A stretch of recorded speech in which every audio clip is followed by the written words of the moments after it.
Je prie tous les dieux et apôtres possibles. I'm back bitches. Salut tout le monde, aujourd'hui je vous propose une vidéo qui va être différente de d'habitude sur ma chaîne. Après, est-ce qu'il y a vraiment d'habitude sur ma chaîne? Je ne pense pas. Aujourd'hui je vais vous parler de la paralysie du sommeil. Donc ça va être une vidéo assez courte où je vais vous expliquer qu'est-ce que c'est, d'où ça vient, mon expérience avec ça et puis comment on peut s'en sortir. Avant de commencer, je tiens à dire qu'il y a plein d'articles sur le sujet et que personnellement je me suis reconnue dans aucun des articles que j'ai lus.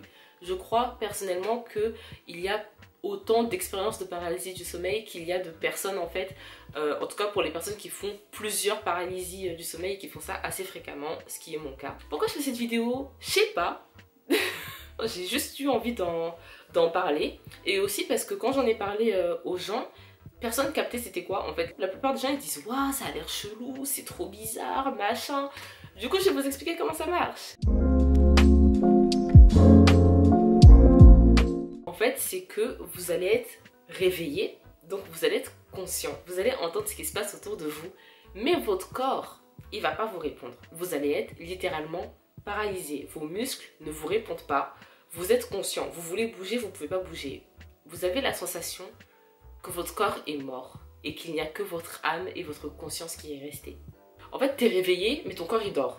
Voilà, c'est ça. Ta conscience elle est réveillée, ton corps il dort. C'est ça la paralysie du sommeil. Alors, il y a des gens qui disent oui, quand tu fais de la paralysie du sommeil, ça veut dire qu'il y a un djinn, il s'est assis sur toi, il faut que tu réfléchisses, est-ce que tu as bien fait toutes tes prières?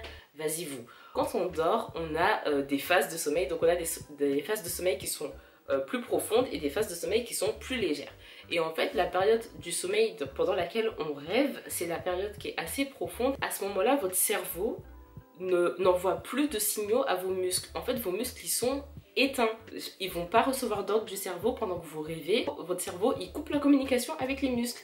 Et quand vous êtes en phase où vous allez bientôt vous réveiller, le cerveau rétablit la connexion avec vos muscles. Donc ça, c'est la période du sommeil où vous allez vous retourner, vous coucher dans l'autre sens. C'est un peu la période où vous allez pouvoir vous réveiller, en gros, assez facilement. En cas de paralysie, que se passe-t-il?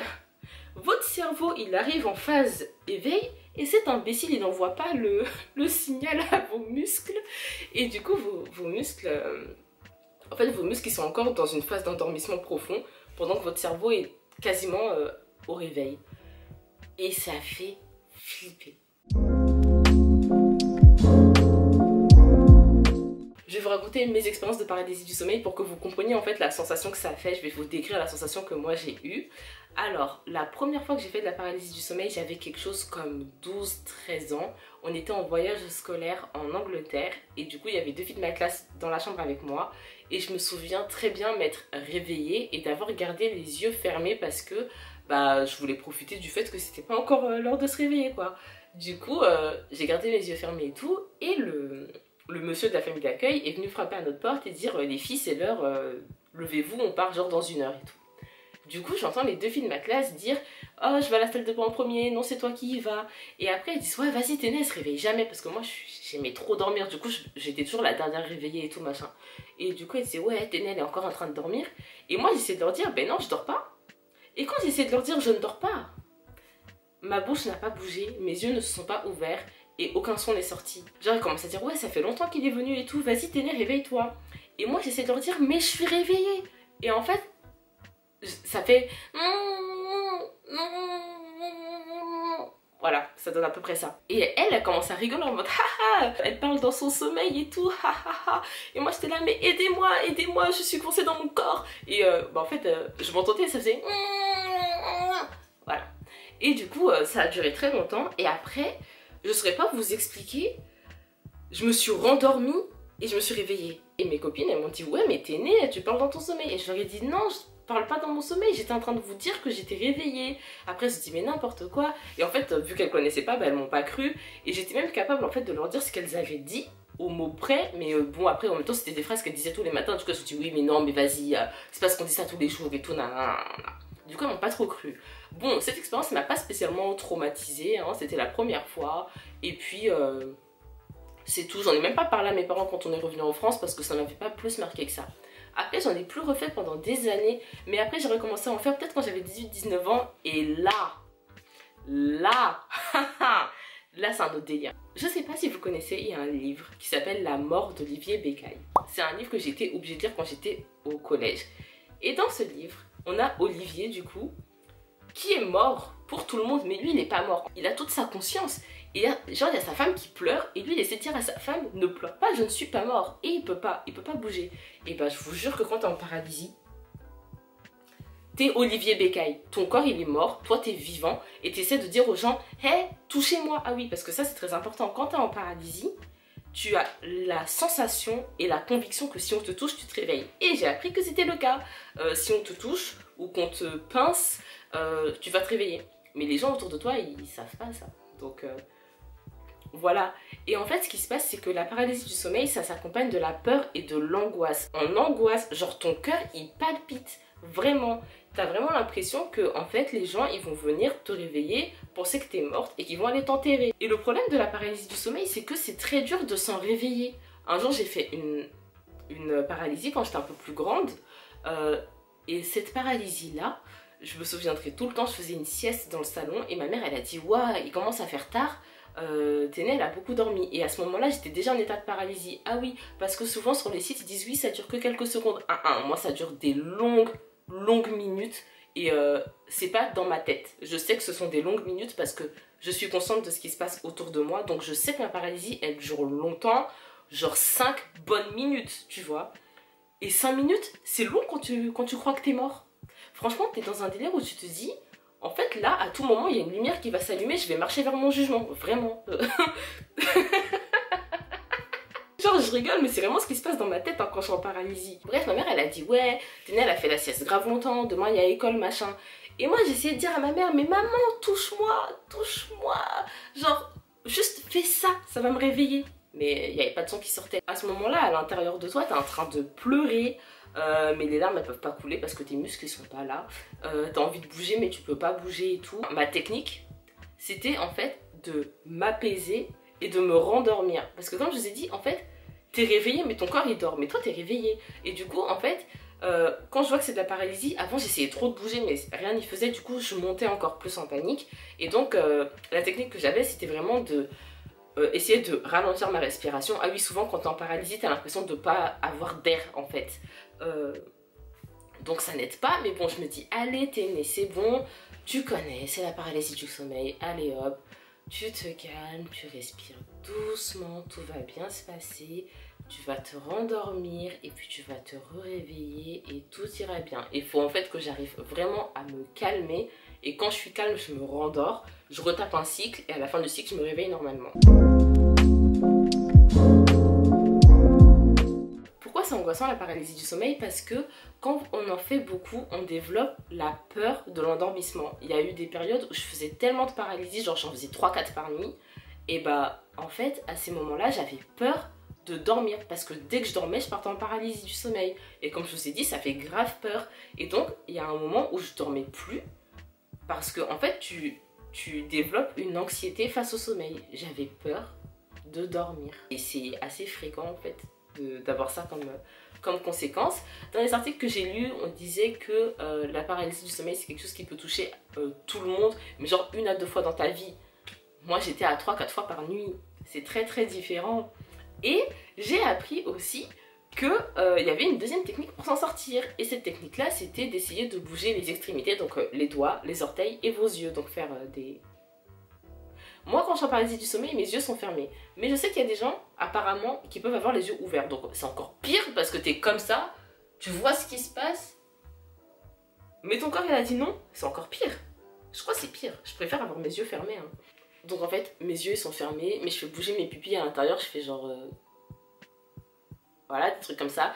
Et j'essaie de bouger mes orteils. Quand je vous dis ça prend toute l'énergie de mon corps, c'est un délire. Et en fait, au bout de quelques temps, j'arrive à bouger vraiment mes orteils et ça va me réveiller. Mais il faut que je vous explique, c'est pas ça va me réveiller, je vais partir faire ma vie. Non, je vais vous montrer à quoi ça ressemble. Je vais bouger mes yeux à l'intérieur et je vais bouger mes orteils. Et quand, en fait, à un moment donné, ça va comme envoyer un signal qui va réveiller tous mes muscles et je vais faire... Et là, je suis rendormie.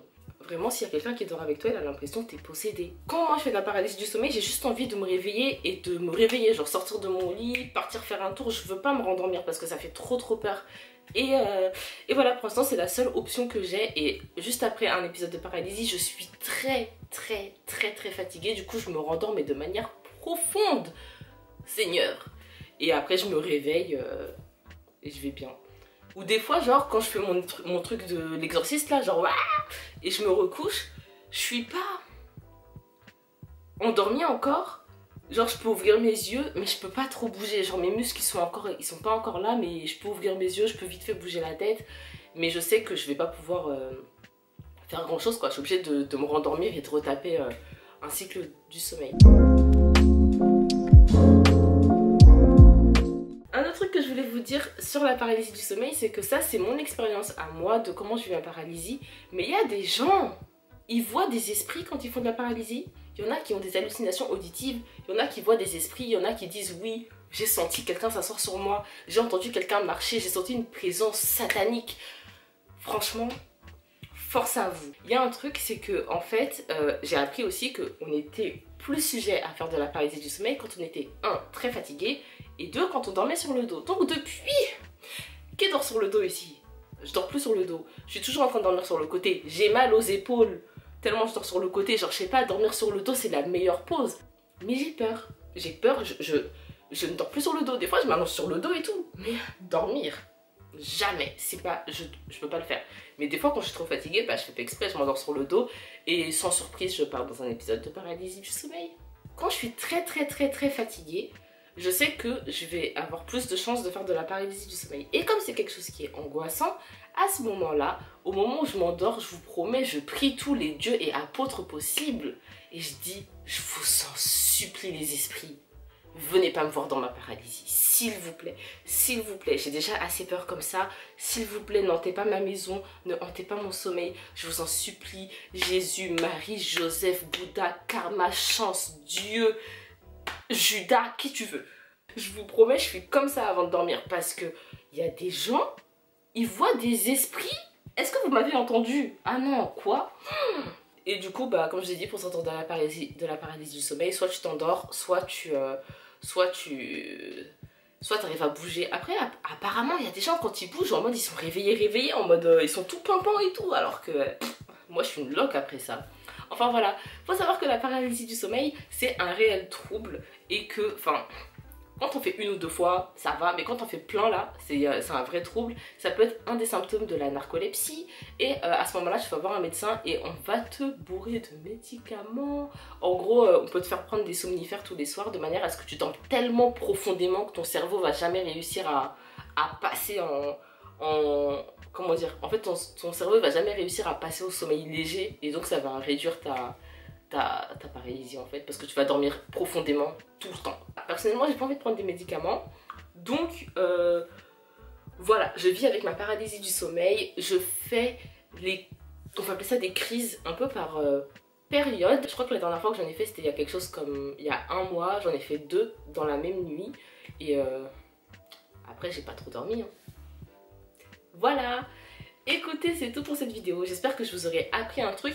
Est-ce que vous aussi, vous souffrez de paralysie du sommeil? Si oui, quelles sont vos expériences? Franchement, j'aimerais trop savoir parce que je trouve pas beaucoup de témoignages dessus. Et comme je l'ai dit, je suis sûre que tout le monde le vit différemment. Voilà, si vous aussi, vous avez de la paralysie du sommeil, franchement, racontez, c'est comment? Parce que... Et surtout, si vous voyez des fantômes là, ça m'intrigue.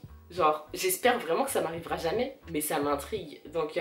voilà, dites-moi. Et si jamais vous connaissez des gens qui font de la paralysie du sommeil, et bah si vous les voyez dormir et que vous avez l'impression qu'ils font réveillez-les, tapotez-les, ça va les réveiller, ils vont vous remercier 3 milliards de fois. Franchement, moi si je suis en paralysie, s'il y a quelqu'un qui me réveille, je suis waouh! J'ai jamais eu la chance que quelqu'un me réveille, mais voilà, après en même temps je dors toute seule dans ma chambre, tu veux que qui me réveille? Enfin, ce serait inquiétant si quelqu'un me faisait ça. Bref, je vais pas donner des idées aux esprits, restez dehors. Bref. Je vous laisse là-dessus, je vous dis à très bientôt pour de nouvelles vidéos. Salut!